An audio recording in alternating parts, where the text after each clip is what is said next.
ਵਾਹਿਗੁਰੂ ਜੀ ਕਾ ਖਾਲਸਾ ਵਾਹਿਗੁਰੂ ਜੀ ਕੀ ਫਤਿਹ। ਮੈਂ ਤੁਹਾਡੀ ਹੋਸਟ ਨੀਲਮ ਕੌਰ ਤੇ ਮੈਂ TV84 ਦੇ ਸਾਰੇ ਦਰਸ਼ਕਾਂ ਤੇ ਸਰੋਤਿਆਂ ਦਾ ਹਾਰਦਿਕ ਸਵਾਗਤ ਕਰਦੀ ਹਾਂ ਪ੍ਰੋਗਰਾਮ ਸੱਚੋ ਸੱਚ ਵਿੱਚ, ਜਿਹੜੇ ਇਸ ਪ੍ਰੋਗਰਾਮ ਨਾਲ ਦੇਸ਼ਾਂ ਵਿਦੇਸ਼ਾਂ ਤੋਂ ਜੁੜ ਚੁੱਕੇ ਨੇ। ਖਾਲਸਾ ਅਫੇਅਰ ਸੈਂਟਰ ਦੇ ਸੰਚਾਲਕ ਡਾਕਟਰ ਅਮਰਜੀਤ ਸਿੰਘ ਜੀ ਰੋਜ਼ਾਨਾ ਦੀ ਤਰ੍ਹਾਂ ਸਟੂਡੀਓ ਵਿੱਚ ਮੇਰੇ ਨਾਲ ਸ਼ਾਮਲ ਨੇ। ਆਉਣਾ ਮਿਲ ਕੇ ਅੱਜ ਦੇ ਅਹਿਮ ਇਸ਼ੂਜ਼ ਉੱਪਰ ਉਹਨਾਂ ਤੋਂ ਉਹਨਾਂ ਦਾ ਤਜ਼ੀਆ ਜਾਣਦੇ ਹਾਂ। जी डॉक्टर साहब वाहिगुरू जी का खालसा वाहिगुरू जी की फतेह। जी डॉक्टर साहब जी आया प्रोग्राम सचो सच बहुत मेहरबानी जी। डॉक्टर साहब आज 9 जुलाई 2019 25 हाड़ नानकशाही संमत 551 ਦਾ ਦਿਨ ਹੈ ਤੇ ਡਾਕਟਰ ਸਾਹਿਬ ਪ੍ਰੋਗਰਾਮ ਸ਼ੁਰੂ ਕਰਨ ਤੋਂ ਪਹਿਲਾਂ ਅਸੀਂ ਹਮੇਸ਼ਾ ਤਰ੍ਹਾਂ ਆਪਣੇ ਦਰਸ਼ਕਾਂ ਤੇ ਸਰੋਤਿਆਂ ਨੂੰ ਦੱਸ ਦਈਏ ਵੀਅਰਸ, ਜੇ ਤੁਸੀਂ ਹੱਕ ਸੱਚ ਇਨਸਾਫ ਤੇ ਪੈਰਾ ਦਿੰਦਾ ਇੱਕੋ ਇੱਕ ਚੈਨਲ TV84 ਨੂੰ ਦੇਖਣਾ ਚਾਹੁੰਦੇ ਹੋ ਤਾਂ ਤੁਸੀਂ ਦੇਖ ਸਕਦੇ ਹੋ ਸਪੈਕਟਰਮ ਕੇਬਲ, ਆਰਸੀਐਨ ਕੇਬਲ, ਪੈਲਫਾਬ cable Canada, roku, Jadoo box, ਸ਼ਾਵਾ, ਫੇਸਬੁੱਕ, TV84 ਦੀ ਐਪ ਰਾਹੀਂ online streaming and IP box ਤੇ ਤੁਸੀਂ TV84 ਨੂੰ ਦੇਖ ਸਕਦੇ ਹੋ। ਵੀਅਰਸ, ਜੇ ਤੁਸੀਂ TV84 ਨਾਲ ਜਾਂ ਪ੍ਰੋਗਰਾਮ ਸੱਚੋ ਸੱਚ ਨਾਲ ਫੇਸਬੁੱਕ ਰਾਹੀਂ ਜੁੜੇ ਹੋ ਤਾਂ ਇਸ ਨੂੰ ਵੱਧ ਤੋਂ ਵੱਧ ਲਾਈਕ ਕਰੋ ਤੇ ਸ਼ੇਅਰ ਕਰੋ ਅਤੇ ਨਾਲ ਹੀ YouTube ਤੇ ਸਬਸਕ੍ਰਾਈਬ ਵੀ ਕਰੋ। ਇਹ ਵੀ ਦੱਸ ਦਈਏ ਕਿ ਤੁਸੀਂ TV84 ਦੀ ਐਪ ਨੂੰ ਐਂਡਰੋਇਡ ਐਂਡ ਐਪ ਸਟੋਰ ਤੇ ਡਾਊਨਲੋਡ ਕਰਕੇ TV84 ਦੀ ਲਾਈਵ ਸਟ੍ਰੀਮ ਨੂੰ ਤੁਸੀਂ 24 ਆਵਰਸ ਦੇਖ ਸਕਦੇ ਹੋ। ਵੀਅਰਸ, ਹੁਣ ਆਪਾਂ ਸ਼ੁਰੂਆਤ ਕਰਨ ਲੱਗੇ ਆਪਣੇ ਪ੍ਰੋਗਰਾਮ ਦੀ। ਤੁਹਾਡੇ ਰੂਬਰੂ ਹੋਣ ਜਾ ਰਹੇ ਡਾਕਟਰ ਅਮਰਜੀਤ ਸਿੰਘ ਜੀ। ਉਹਨਾਂ ਤੋਂ ਅੱਜ ਦਾ ਜੋ ਪਹਿਲਾ ਅਹਿਮ ਇਸ਼ੂ ਹੈ ਉਸ ਉੱਪਰ ਜੋ ਉਹਨਾਂ ਦੇ ਵਿਚਾਰ ਨੇ ਉਹਨਾਂ ਤੋਂ ਉਹਨਾਂ ਦੀ ਆਪਾਂ ਜਾਣਕਾਰੀ ਲੈਂਦੇ ਹਾਂ। ਤੁਸੀਂ ਸਾਡੇ ਨਾਲ ਇਸੇ ਤਰ੍ਹਾਂ ਹੀ ਬਣੇ ਰਹਿਣਾ। So thank you so much ਜੀ। ਡਾਕਟਰ ਸਾਹਿਬ ਕੀ ਕਹਿਣਾ ਚਾਹੋਗੇ? ਅੱਜ ਜਿਹੜੀਆਂ ਦੋ ਖਬਰਾਂ ਬੜੇ ਸਪੈਸੀਫਿਕ ਲੈਵਲ ਦੇ ਉੱਤੇ ਜਿਹਨੂੰ ਅਸੀਂ ਪ੍ਰਮੁੱਖ ਕਹਿੰਦੇ ਹਾਂ ਜੀ, ਜਾਂ ਜਿਸ ਨੂੰ ਅਕਸਰ ਸੁਰਖੀਆਂ 'ਚ ਕਿਹਾ ਜਾਂਦਾ ਹੈ, ਸ਼ਿੰਗਾਰ ਬਣੀਆਂ ਨੇ ਸਾਡੇ ਐਟਲੀਸਟ ਸਾਊਥ ਏਸ਼ੀਅਨ ਅਖਬਾਰਾਂ ਦਾ ਜੀ।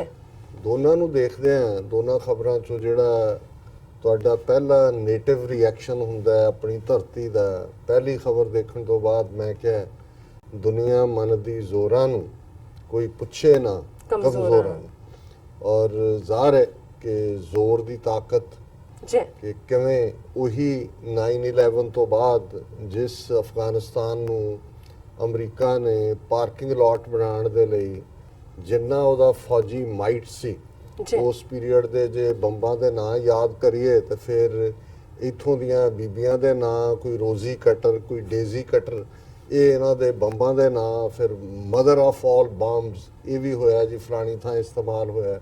ਔਰ ਕੱਲੀ ਅਮਰੀਕਾ ਦੀ ਫੌਜ ਨਹੀਂ, ਨੈਟੋ ਔਰ ਦੁਨੀਆ ਦੇ ਪ੍ਰਮੁੱਖ ਸਾਰੀਆਂ ਹੀ ਵੈਸਟਰਨ ਜਿਹੜੀਆਂ ਪਾਵਰਸ ਨੇ ਉਹਨਾਂ ਨੇ ਅਫਗਾਨਿਸਤਾਨ ਦੇ ਮੁੱਦੇ ਦੇ ਉੱਤੇ ਸਾਰਾ ਯੂਰਪ, ਕਿਉਂਕਿ UN ਸਿਕਿਉਰਿਟੀ ਕਾਉਂਸਲ ਦੇ ਰੈਜ਼ੋਲੂਸ਼ਨ ਰਾਹੀਂ ਉਸ ਵਾਰ ਨੂੰ ਜਾਇਜ਼ ਠਹਿਰਾਇਆ ਗਿਆ ਸੀ। ਹਾਲਾਂਕਿ ਜਦੋਂ ਇਰਾਕ ਦੇ ਵਿੱਚ ਫੌਜ ਭੇਜੀ ਹੈ ਅਮਰੀਕਾ ਨੇ, ਉਦੋਂ ਫਰਾਂਸ ਨੇ ਜਿਹੜਾ ਸਪੋਰਟ ਨਹੀਂ ਕੀਤਾ, ਹੋਰ ਵੀ ਦੇਸ਼ਾਂ ਨੇ ਨਹੀਂ ਕੀਤਾ। ਲੇਕਿਨ ਕੁੱਲ ਦੁਨੀਆ ਦੀ ਸੈਂਕਸ਼ਨ ਦੇ ਨਾਲ UN ਸਿਕਿਉਰਿਟੀ ਕਾਉਂਸਲ ਦੇ ਵਿੱਚ ਜਿਹੜੀ ਹੈ ਉਹ ਰੈਜ਼ੋਲੂਸ਼ਨ ਹੋਣ ਤੋਂ ਬਾਅਦ US ਕਾਂਗਰਸ ਦੇ ਵਿੱਚ ਜਦੋਂ ਇਹਦਾ ਮਤਾ ਆਇਆ, ਸ਼ਾਇਦ ਇੱਕ ਵੋਟ ਜਿਹੜੀ ਕਾਂਗਰਸਵੋਮਨ ਅਫਰੀਕਨ ਅਮਰੀਕਨ ਸੀ ਸਿੰਥੀਆ, ਉਹਨੇ ਅਫਗਾਨਿਸਤਾਨ ਵਾਰ ਦਾ ਵਿਰੋਧ ਕੀਤਾ ਸੀ। ਬਾਅਦ 'ਚ ਹਾਲਾਂ ਉਹ ਆਪਣਾ ਹਾਰ ਵੀ ਗਈ ਸੀਟ ਜਿਹੜੀ ਹੈ ਕਾਂਗਰੈਸ਼ਨਲ ਡਿਸਟ੍ਰਿਕਟ 'ਚੋਂ। ਲੇਕਿਨ ਸਾਰਾ ਅਮਰੀਕਾ ਯਕ ਜ਼ਬਾਨ ਸੀ, ਸਾਰੀ ਦੁਨੀਆ ਜਿਹੜੀ ਹੈ ਉਸ ਨੇ ਹਮਾਇਤ ਕੀਤੀ, ਕਿਉਂਕਿ ਜਿਸ ਲੈਵਲ ਦੇ ਉੱਤੇ ਅਮਰੀਕਾ ਦੇ ਵਿੱਚ ਜਿੰਨੀਆਂ ਕੈਜੂਅਲਟੀਜ਼ ਔਰ ਅਮਰੀਕਾ ਦੇ ਹਾਰਟਲੈਂਡ ਦੇ ਉੱਤੇ ਹੋਇਆ ਹਮਲਾ। ਜੇ ਹੁਣ 3 ਅਮਰੀਕਾ ਦੀਆਂ ਸਟਰੈਂਥਸ ਨੇ ਲਗਭਗ 2.5 ਸਦੀਆਂ ਦੀ, ਜੇ 4 ਜੁਲਾਈ 1776 ਦੇ ਨਾਲ ਇਸ ਮੁਲਕ ਦੀ ਤਾਰੀਖ ਨੂੰ ਦੇਖਣਾ ਹੋਏ ਸੋ ਜ਼ਾਹਰ ਹੈ ਕਿ ਇਹ ਪਹਿਲੀ ਵਾਰ ਸੀ ਕਿ ਅਮਰੀਕਾ ਦੀ ਮੇਨਲੈਂਡ ਦੇ ਉੱਤੇ ਹਮਲਾ ਹੋਇਆ। ਇਹ ਤਾਂ ਹੋਇਆ ਕਿ ਵੀ ਪਹਿਲਾਂ ਡੈਕਲੇਰੇਸ਼ਨ ਆਫ ਇੰਡੀਪੈਂਡੈਂਸ ਤੋਂ ਬਾਅਦ ਰੈਵੋਲੂਸ਼ਨਰੀ ਵਾਰ ਜਿਹਨੂੰ ਕਿਹਾ ਜਾਂਦਾ ਹੈ, ਉਹ ਬ੍ਰਿਟਿਸ਼ ਦੇ ਨਾਲ ਸੀ, ਜਿਹੜੇ ਆਲਰੇਡੀ ਅਮਰੀਕਾ ਸੀ ਉਹ ਗਰਾਊਂਡ ਦੇ ਉੱਤੇ ਹੀ ਸੀ। ਉਦੋਂ ਕੋਈ ਟੈਂਕ ਵੀ ਨਹੀਂ ਸਨ, ਕੋਈ ਜਿਹੜਾ ਹੈ ਉਹ ਜਹਾਜ਼ ਵੀ ਨਹੀਂ ਸੀ, ਔਰ ਉਹ ਵਿਦਨ ਇਹਨਾਂ ਦੇ ਆਪਣੇ ਲੈਂਡ ਦੇ ਸੀ। ਜਿਹੜੀ ਸਿਵਲ ਵਾਰ ਹੋਈ ਜਦੋਂ ਅਸੀਂ 1850 'ਚ ਦੇਖਦੇ ਹਾਂ, ਉਹ ਅਮਰੀਕਾ ਦੇ 2 ਹਿੱਸਿਆਂ 'ਚ ਸੀ, ਇੱਕ ਪਾਸੇ ਨਾਰਥ ਇੱਕ ਪਾਸੇ ਸਾਊਥ।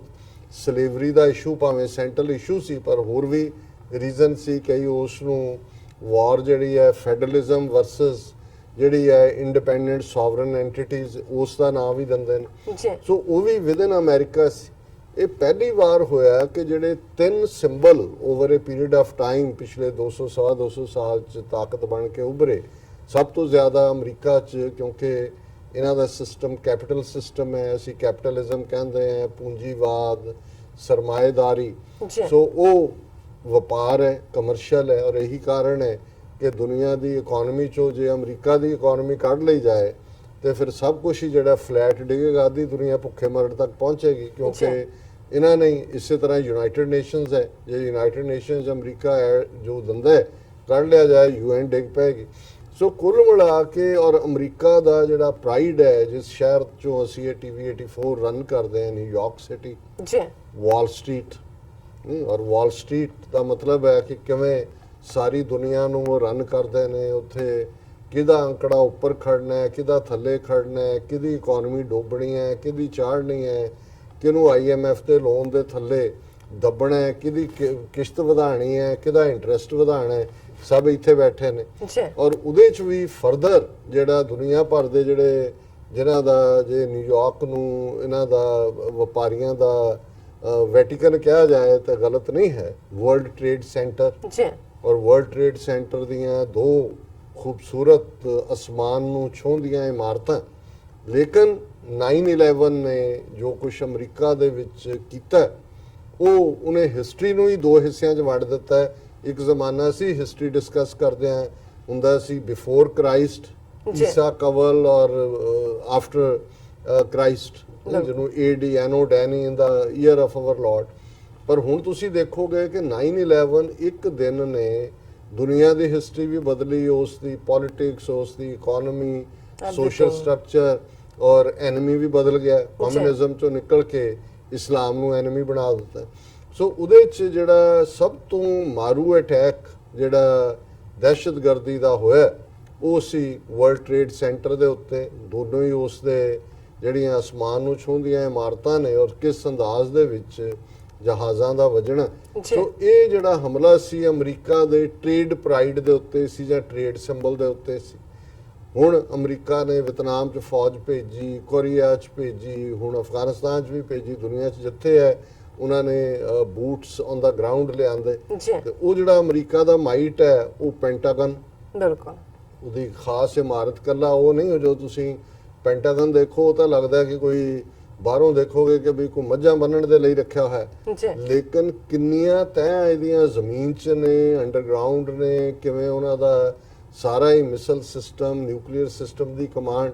ਸੋ ਜ਼ਾਹਰ ਹੈ ਕਿ ਪੈਂਟਾਗਨ ਜਿਹੜਾ ਅਮਰੀਕਾ ਦਾ ਫੌਜੀ ਹੈੱਡਕੁਆਰਟਰ ਹੈ, ਔਰ ਕਿਸੇ ਵੀ ਦੇਸ਼ ਦੀ ਇਕਨੋਮੀ ਔਰ ਆਰਮੀ, ਇਹ ਦੋ ਉਹਦੇ ਸਿੰਬਲ ਆਫ ਸਟਰੈਂਥ ਹੁੰਦੇ ਨੇ।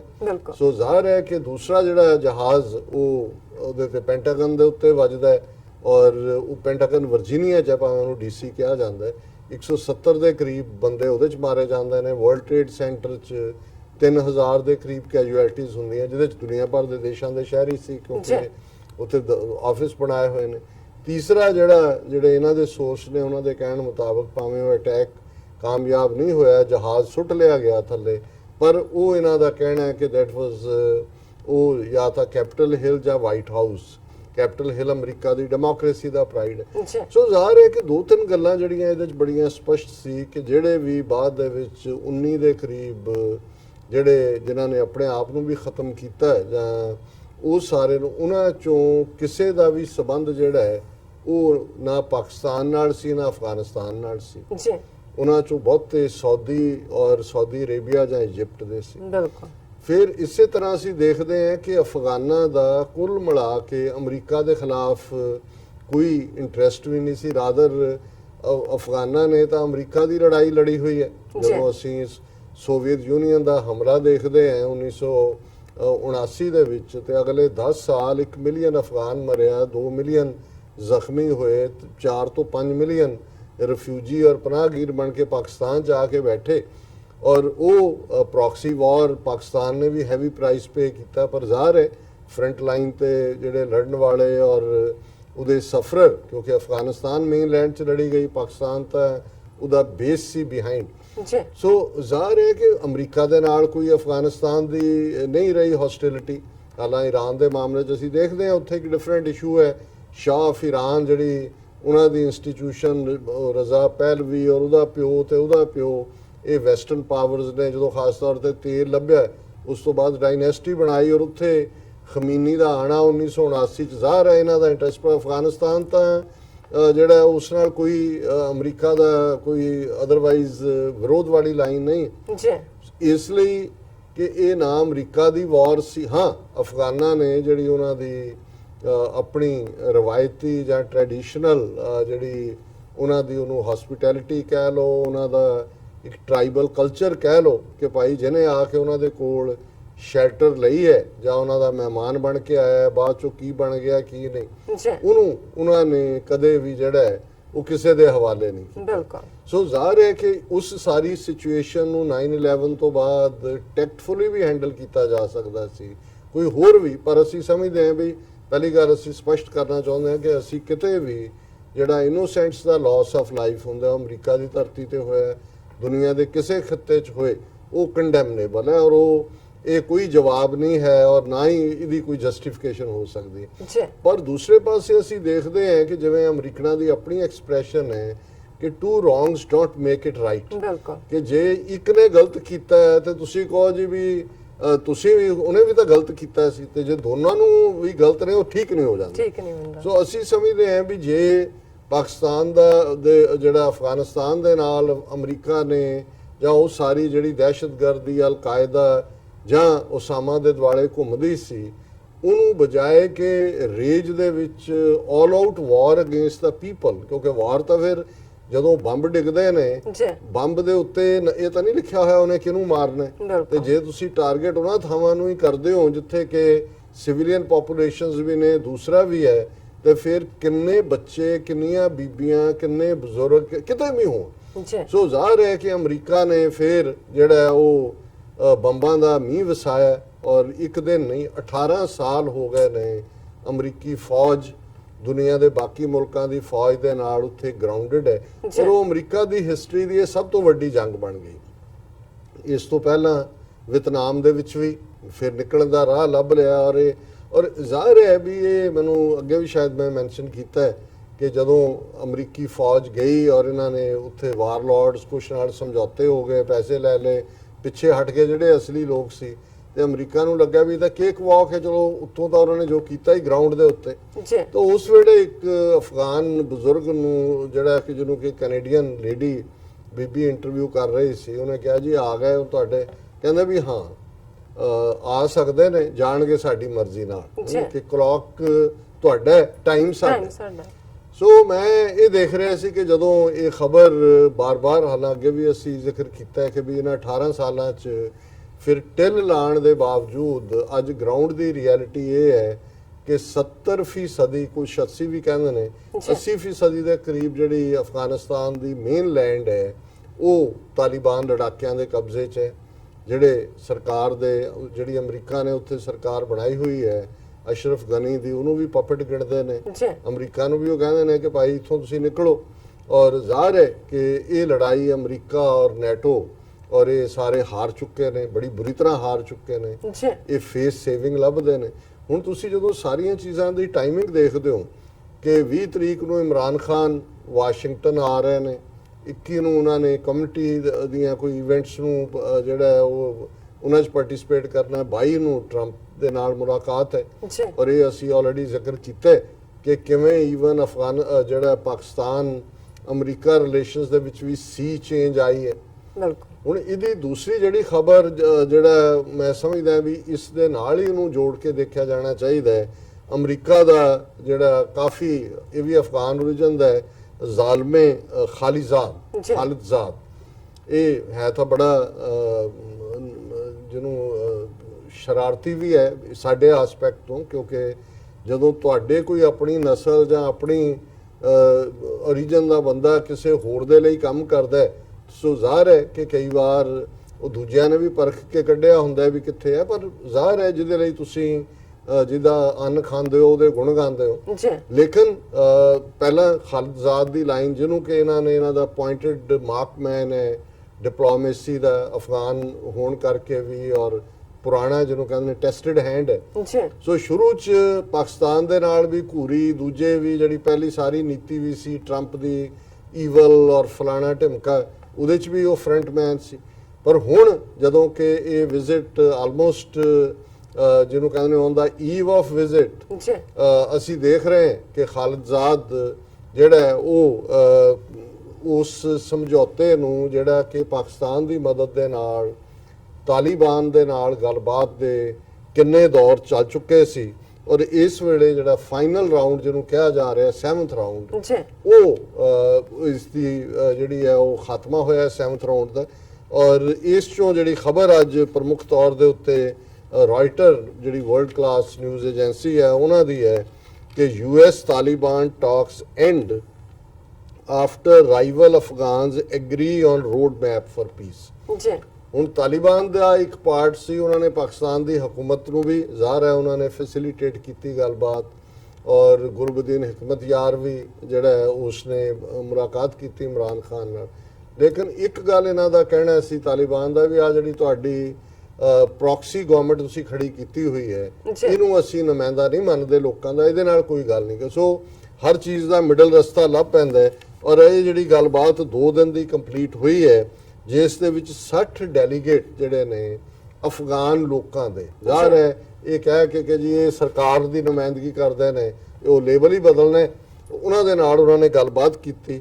ਔਰ ਇਸ ਖਬਰ ਦੇ ਮੁਤਾਬਕ ਕਿ 7ਵੇਂ ਰਾਊਂਡ ਦੇ ਵਿੱਚ ਜਿਹੜੀ ਆ ਗੱਲਬਾਤ ਉਹ almost road map for piece ਕਿ ਕਿਸ ਲਾਈਨ ਦੇ ਉੱਤੇ, ਕਿਉਂਕਿ ਜਦੋਂ ਵੀ ਇਸ ਕਿਸਮ ਦਾ ਲੰਬਾ 18 ਸਾਲ ਦਾ ਵਕਫਾ ਹੈ, ਅਮਰੀਕਨ ਕਿਵੇਂ ਉਹਨਾਂ ਦੀ ਵਿਦਡਰਾਲ ਹੋਏਗੀ, ਉਹਨਾਂ ਦੇ ਛੱਡਣ ਤੋਂ ਬਾਅਦ ਕੀ ਹੋਏਗਾ।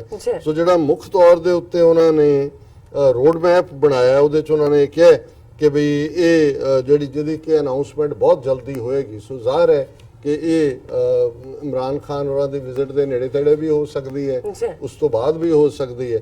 ਔਰ ਉਹਦੇ ਚ ਉਹਨਾਂ ਦਾ ਜਿਹੜਾ ਮੁੱਖ ਤੌਰ ਦੇ ਉੱਤੇ ਇਹਨਾਂ ਦੇ ਰੋਡ ਮੈਪ ਦਾ ਹਿੱਸਾ ਹੈ ਜਿਹਦੇ ਚ ਉਹਨਾਂ ਨੇ ਕਿਹਾ ਕਿ ਵੀ ਔਰ ਇਹਦੇ ਚ ਇੱਕ ਪਾਰਟ ਜਿਹੜਾ ਹੋਰ ਵੀ ਨਜ਼ਰ ਆ ਰਿਹਾ ਕਿੱਥੇ ਇੰਡੀਆ ਆਪਣੇ ਆਪ ਨੂੰ ਅਫਗਾਨਿਸਤਾਨ ਦੇ ਵਿੱਚ ਵੀ ਜਿਹੜਾ ਉਹ ਉਸ ਦੀ ਪਾਈ ਮੰਗਦਾ ਸੀ ਕਿ ਵੱਡਾ ਚੰਕ ਦਿਓ, ਇੰਡੀਆ ਇਸ ਸਾਰੇ ਚੋਂ ਬਾਹਰ ਹੈ। ਔਰ ਖਾਲਿਦਜ਼ਾਦ ਇਹ ਗੱਲਬਾਤ ਜਿਹੜੀ ਹੈ ਇਸ ਨੂੰ ਕਰਾਉਣ ਤੋਂ ਬਾਅਦ ਉਹਦੇ ਚ ਹੈ ਕਿ ਵੀ ਉਹ ਹੁਣ ਚਾਈਨਾ ਜਾ ਰਿਹਾ, ਉਸ ਤੋਂ ਬਾਅਦ ਉਹ ਵਾਸ਼ਿੰਗਟਨ ਆਏਗਾ। ਸੋ ਜ਼ਾਹਰ ਹੈ ਕਿ ਚਾਈਨਾ ਜਿਹਦਾ ਬਾਰਡਰ ਵੀ ਲੱਗਦਾ ਹੈ ਔਰ ਉਹਦੇ ਇੰਟਰਸਟ ਵੀ ਨੇ, ਸੋ ਚਾਈਨਾ ਨੂੰ ਇੰਪੋਰਟੈਂਸ ਵੀ ਇਹਦੇ ਚ ਮਿਲੀ। ਪਾਕਿਸਤਾਨ ਤਾਂ ਹੈ ਹੀ ਫਰੰਟ ਲਾਈਨ ਸਟੇਟ ਹੈ। ਔਰ ਉਹਦੇ ਚ ਇਹਨਾਂ ਦਾ ਹੀ ਕਹਿਣਾ ਕਿ ਖਾਲਿਦਜ਼ਾਦ ਨੇ ਆਪਣੀ ਟਵੀਟ ਦੇ ਨਾਲ ਕਿਹਾ ਕਿ he was heading to China then back to Washington to report and consult on the Afghan peace process. ਔਰ ਇਹ ਸਾਰੇ ਚੋਂ ਜਿਹੜਾ ਮੁੱਖ ਤੌਰ ਦੇ ਉੱਤੇ ਮੈਨੂੰ ਲੱਗਦਾ ਹੈ ਕਿ ਕਿਉਂਕਿ ਇਹ ਉਹੀ ਤਾਲਿਬਾਨ ਜਿਨ੍ਹਾਂ ਦੇ ਨਾਲ ਗੱਲਬਾਤ ਜਦੋਂ ਮੈਂ ਜ਼ੋਰਾਂ ਦੀ ਗੱਲ ਕੀਤੀ ਜਿਨ੍ਹਾਂ ਚ ਉਹ ਵੀ ਨੇ ਜਿਨ੍ਹਾਂ ਨੂੰ ਗੁਆਟਾਨਾਮਾ ਬੇ ਦੇ ਵਿੱਚ ਪ੍ਰਿਜ਼ਨਰ ਆਫ ਵਾਰ ਬਣਾ ਕੇ ਲਿਆਂਦਾ ਸੀ, ਜਿਨ੍ਹਾਂ ਨੂੰ ਯੂਰਪ ਦੇ ਹੀ ਕਈ ਦੇਸ਼ਾਂ 'ਚ ਲਿਜਾ ਕੇ ਟਾਰਚਰ ਕੀਤਾ ਗਿਆ ਸੀ, ਜਿਨ੍ਹਾਂ ਨੂੰ ਜਿਹੜਾ ਬਿਲਕੁਲ ਕੰਡੈਮ ਟੂ ਡੈਥ ਵਾਂਗ ਜਿਹੜਾ ਬੇੜੀਆਂ ਔਰ ਹਥਕੜੀਆਂ 'ਚ ਨੂੜਿਆ ਹੋਇਆ ਸੀ। ਲੇਕਿਨ ਜੇ ਉਹਨਾਂ ਦੇ ਲੋਕ ਖਲੋਤੇ, ਲੋਕ ਲੜੇ, ਉਹਨਾਂ ਨੇ ਗਿਵ ਅਪ ਨਹੀਂ ਕੀਤਾ। ਇਵੈਂਚੁਅਲੀ ਉਹੀ ਜਿਹੜੇ ਦਹਿਸ਼ਤਗਰਦ ਸੀ ਅੱਜ ਉਹ ਪੀਸ ਡੈਲੀਗੇਟ ਬਣੇ ਹੋਏ ਨੇ, ਉਹ ਪੀਸ ਡੀਲ ਸਟ੍ਰਾਈਕ ਕਰ ਰਹੇ ਨੇ। ਔਰ ਇਸ ਚੋਂ ਜਿਹੜਾ ਲੱਗਦਾ ਹੈ ਵੀ ਦਾ ਰੋਡ ਮੈਪ ਕੀ ਹੋਏਗਾ ਉਹਦਾ ਇੱਕ ਸਟੇਟਮੈਂਟ ਹੈ। The two sides said in a joint statement late on Monday they had agreed to a roadmap and were both committed to respect and protect the dignity of people, their life and property, and to minimize the civilian casualties to zero. ਇਹ ਜਿਹੜਾ 60 memory delegation ਹੈ ਜਿਹੜਾ ਜ਼ਾਹਰ ਹੈ Afghan government ਨੂੰ face ਦਿੱਤਾ ਹੈ, plus Taliban ਜਿਹੜੇ ਰੀਅਲ ਪਾਵਰ ਨੇ ਕਿ ਜੀ ਅਸੀਂ ਕੋਈ ਸਿਵਿਲੀਅਨ ਕੈਜੂਅਲਟੀ ਨਹੀਂ ਕਰਾਂਗੇ, ਕੋਈ ਦੂਸਰਾ ਨਹੀਂ ਕਰਾਂਗੇ। ਹਾਲਾਂਕਿ ਜਦੋਂ ਇਹ ਗੱਲਬਾਤ ਚੱਲ ਹੀ ਰਹੀ ਸੀ ਗਜ਼ਨੀ ਦੇ ਵਿੱਚ ਜਿਹੜਾ ਉਹ ਇੱਕ ਥਾਂ ਦੇ ਉੱਤੇ ਜਿਹੜਾ ਅਟੈਕ ਹੋਇਆ, 14 ਮਰੇ, 100 ਤੋਂ ਜ਼ਿਆਦਾ ਜ਼ਖਮੀ ਨੇ ਜਿਨ੍ਹਾਂ 'ਚ ਕਾਫੀ ਬੱਚੇ ਵੀ ਨੇ। ਔਰ ਇਹ ਸਾਰੇ ਪੀਰੀਅਡ ਜੇ ਕੱਲਾ 2018 ਸਾਲ ਦਾ 2018 ਦੇ ਸਾਲ ਦੇ ਵਿੱਚ ਕਿੰਨੀ ਜਿਹੜੀਆਂ UN ਦੀਆਂ ਫਿਗਰਸ ਨੇ ਕਿ 2018 ਦੇ ਵਿੱਚ 3804 ਸਿਵਿਲੀਅਨ ਮਾਰੇ ਗਏ, ਜਿਨ੍ਹਾਂ 'ਚ 900 ਤੋਂ ਜ਼ਿਆਦਾ ਬੱਚੇ ਨੇ ਔਰ 7000 ਜ਼ਖਮੀ ਨੇ। ਹੁਣ ਜੇ ਤੁਸੀਂ ਕੁੱਲ ਕੈਜੂਅਲਟੀਜ਼ ਇਕੱਲੇ 1 ਸਾਲ 'ਚ 10,000 ਤੋਂ ਜ਼ਿਆਦਾ ਨੇ, ਜਿਨ੍ਹਾਂ 'ਚ ਬਹੁਤ ਸਾਰੇ ਬੱਚੇ ਔਰ ਬੀਬੀਆਂ ਜਿਹੜੇ ਕਿ ਜ਼ਖਮੀ ਹਾਲਤ ਨੇ। ਔਰ ਇਹ ਸਾਰੇ ਚੋਂ ਜਿਹੜਾ ਮੈਨੂੰ ਲੱਗਦਾ ਵੀ ਅਮਰੀਕਾ ਦੇ ਨਾਲ ਜਿਹੜੀ ਇਹਨਾਂ ਦੀ ਅੰਡਰਸਟੈਂਡਿੰਗ ਹੋਈ ਹੈ, ਜਾਂ ਜਿਸ ਲਾਈਨ ਦੇ ਉੱਤੇ ਇਹ ਗੱਲਬਾਤ ਤੁਰੇਗੀ, ਉਸ 'ਚ ਇਹ ਨਜ਼ਰ ਆਉਂਦਾ ਹੈ ਕਿ ਵੀ ਅਮਰੀਕਾ ਵਿਦਡਰਾ ਕਰੇਗਾ, ਪਰ ਇਸ ਗਰੰਟੀ ਦੇ ਨਾਲ ਉਹਨਾਂ ਤੋਂ ਕਿ ਤਾਲਿਬਾਨ ਉੱਥੇ ਜਿਹੜਾ ਦਹਿਸ਼ਤਗਰਦਾਂ ਨੂੰ ਕੋਈ ਅੱਡਾ ਨਹੀਂ ਬਣਾਉਣ ਦੇਣਗੇ ਔਰ ਇਹ ਦਹਿਸ਼ਤਗਰਦੀ ਦਾ ਬੇਸ ਨਹੀਂ ਹੋਏਗਾ। ਔਰ ਇਹ ਇਹਨਾਂ ਦਾ ਹੀ ਜਿਹੜੀ ਹੈ ਕੋਟ ਹੈ, ਖਾਲਿਦਜ਼ਾਦ will now brief his bosses and they will make an announcement. The 7th round has ended, said a senior official.